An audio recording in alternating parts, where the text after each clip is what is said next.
একজন হাজি ঢাকা বিমানবন্দর যখন ব্যবহার করে এম্বার্কেশন ফি, টার্মিনাল ফি, সিকিউরিটি ফি হিসাবে 5,982 টাকা তাকে গভর্নমেন্টকে দিতে হয়। আমরা এই টাকা হাজদের কাছ থেকে নিই নাই, গত বছরও নিই নাই। এবার অর্থ মন্ত্রণালয় আমাদেরকে বলে টাকা দিতে হবে 45 কোটি টাকা। চিঠি চালাচালি করেছেন আমার অফিসাররা, সচিব মহোদয়রা, অর্থ মন্ত্রণালয় রাজি হয় নাই। আমি কালকে এখানে আসার আগে অর্থমন্ত্রীর সাথে দেখা করেছি, বলেছি যে হাজি সাহেবরা তো আমরা টাকা নিই নাই, আগামী পরশু থেকে টিকিট ইস্যু করতে হবে। আলহামদুলিল্লাহ আমার প্রয়াসের কারণে মাননীয় অর্থ উপদেষ্টা 45 কোটি টাকা মকুফ করে দিয়েছে।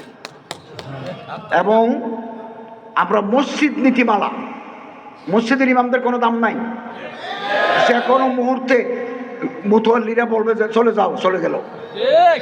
বেতন ভাতা বোনাস কোটি কোটি টাকা ব্যাংকে জমা আছে মসজিদের নামে, ওনাদেরকে কোনো উৎসব ভাতা দেন না। এই ঈদাইন দুই ঈদের কোনো বেনিফিট তারা পান না। এমনকি বড় মসজিদ জায়গাও আছে, একটা ছোট্ট ঘর করে ইমাম সাহেব খতিব সাহেবকে তার থাকার ব্যবস্থা করা, ওনারা করেন না। আমরা একটা নীতিমালা করেছি, আজকে গ্যাজেট হয়ে গেছে, পাবলিশড দ্য গ্যাজেট।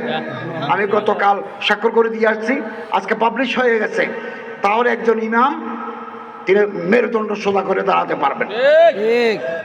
তিনি জনগণকে সাথে নিয়ে বলবেন কমিটিকে যে আপনার এই মসজিদে লক্ষ লক্ষ টাকা আছে, আপনি আমার বেতন বাড়াচ্ছেন না কেন, অথবা আমার ফেসিলিটিস কেন দিচ্ছেন না। এটা নীতিমালা করেছি এবং এই নীতিমালাটা অনুসরণীয় হবে বিভিন্ন জায়গায়। মডেল মসজিদের নীতিমালা আমরা আগামী 1 সপ্তাহের ভিতরে করে দেব।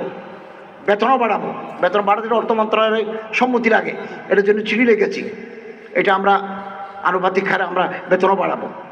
দারুল আরকাম প্রজেক্ট পাস করে দিছি, 1 বছরের বকেয়া বেতন সহ।